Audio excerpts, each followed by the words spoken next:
welcome back to our channel.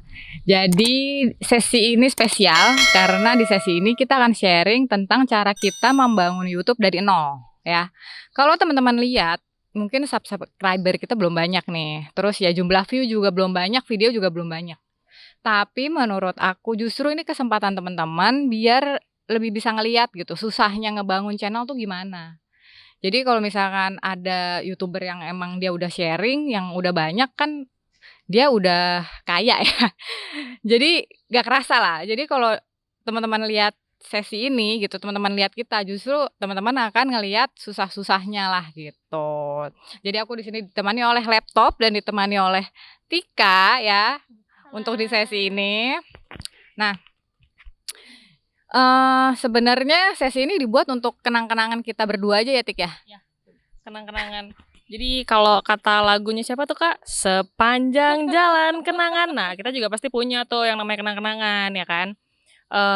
Sebenarnya fungsi dari kenang-kenangan ini adalah supaya nantinya tuh kita bisa lebih termotivasi ya Kak di saat kita udah drop gitu kan. Udah capek. Ya bener banget, karena pasti ada masanya kita jenuh, kita capek, terus kita kehabisan ide gitu kan. Dan ada masanya juga ketika konten-konten kita yang memang cukup menarik, insya Allah gitu kan, kita menggunakan masa-masa seperti ini untuk memotivasi diri kita sendiri sih sebenarnya, ya nggak sih Kak?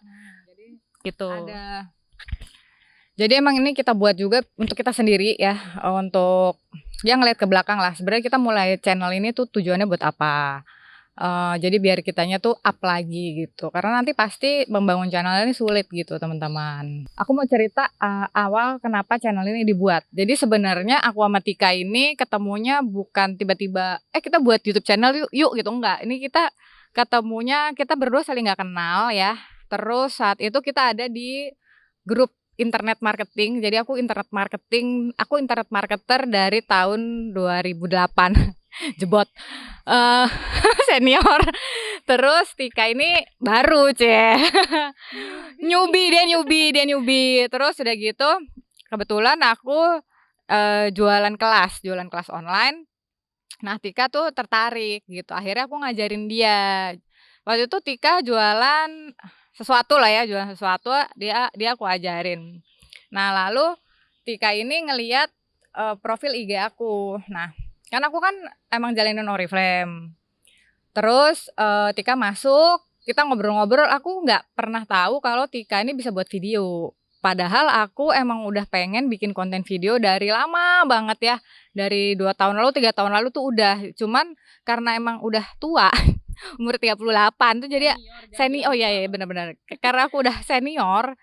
Jadi soal video ini aku nggak terlalu pinter gitu karena aku emang orangnya, aku tukang nulis foto, jadi lebih ke arah still life lah. Nah terus aku nanya ya ngobrol biasa aja, kamu tuh kerjaannya apa? Jadi waktu itu dia bilang maaf ya Kak aku lagi ada kerjaan gitu. Oh ya emang kamu kerjaannya apa? Ini Kak lagi bikin video. Loh kamu kenapa nggak bilang gitu? Ya udah yuk kita bikin YouTube channel. Kita bikin YouTube channel aja gitu. Nah kebetulan si Tikanya mau. Nah aku juga bingung sih kenapa Tika kok langsung mau gitu. Dia langsung ngeklik sama aku. Karena menurut teman-teman aku sih itu jarang terjadi juga. Jadi sekalian pengen denger juga pendapat. Waktu itu kenapa Tika kok bisa langsung ngeklik gitu dan mau. Oke, balik lagi kalau masalah klik dan ngeklik tuh sebenarnya apa ya? Lebih ke aku percaya takdir sih, Cela. Ya maksudnya ketika kita bertemu itu kan segala sesuatu pasti udah ada yang ngatur ya gitu. Terus kalau misalnya emang kita ngeklik berarti itu kan kayak sign buat kalau emang kita mau maju bareng, apalagi kalau memulai sesuatu yang dari nol tuh menurut aku perlu di-appreciate karena ketika nanti kita udah mencapai titik di mana itu adalah setting goals kita dari awal, tuh pasti kita akan menghargai banget kayak perjalanan kita untuk nyampe step itu nggak mungkin mulus gitu kan, pasti ada aja entah ini itu apa tuh pasti ada. Nah cuman di sini karena aku belajar sama senior gitu kan, jadi aku tuh menghargai banget itu, apalagi sekarang tuh nggak ada deh yang gratis gitu. Kalau misalnya kita belajar YouTube pasti harus bayar gitu. Nah, tapi sama Kak Cita yang murah hati ini gitu, aku diajarin banyak hal sih sebenarnya gitu. Jadi menurut aku kita tuh sebenarnya take and give ya Kak ya gitu. Jadi ya begitulah. Oke, lanjut Kak. Oke, terus pengen cerita juga kalau pertama kali nih mau buat channel YouTube gitu. Sebenarnya sih apa sih yang perlu disiapin? Banyak kalau orang-orang nih ya, pasti kalau mau bikin channel pasti sibuk dengan gadgetnya dulu. Harus beli alat apa? Nyiapin modal berapa? Kayak gitu-gitulah. Pokoknya lebih ke arah teknis gitu, ngedit video, foto segala macem. Menurut aku ya yang sudah senior ini dan berpengalaman selama 12 tahun, justru yang kita siapin adalah konsepnya kita mau kayak apa. Nah, kita tahu konsep itu dari mana, kita bisa dapat konsep channel yang kita mau itu dari mana. List aja dulu apa yang udah kita punya, nggak usah terlalu pusing sama YouTube lain yang memang udah rame gitu ya. Kalau kamu ngelihatnya Atta Halilintar ya stres. Kalau kamu ngelihatnya Raffi Ahmad ya udah langsung ngeret gitu ya. Ah enggak deh, aku nggak akan bisa gitu. Jadi mulai aja dari diri sendiri, kamu bisanya apa. Nah itu yang aku taruh, aku bisanya apa sih? Ya udah aku emang jagonya bisnis. Karena ya emang dari kecil pengen jadi orang kaya. Pengen punya duit sih sebenarnya ya, karena dulu hidup tidak semudah ini gitu. Jadi hidupku yang sekarang tuh udah enak banget, tapi dulu waktu aku kecil enggak kayak gini. Jadi aku sukanya bisnis, terus aku sukanya kecantikan. Ya kita kan cewek ya pasti sukanya ya kecantikan lah ya, kita pengen cantik gitu. Terus aku sukanya juga ngajarin orang karena aku juga dosen. Dan udah 12 tahun ya ngajarin orang, jadi ya sukanya emang sharing gitu. Jadi ya udah mulailah dari situ. Habis itu apalagi nih aku lihat sebelah. Nah habis itu kita putusin nih, kamu udah ngelis nih, kamu bisanya apa aja, konsep channel kamu seperti apa. Kalau aku konsep channelnya itu untuk wanita, sharing, inspiring, udah itu aja. Nanti kalau ada video prank ya aku nggak tahu, cuman belum kepikiran sih kalau bikin video prank masuk apa enggak, tapi sepertinya sih enggak.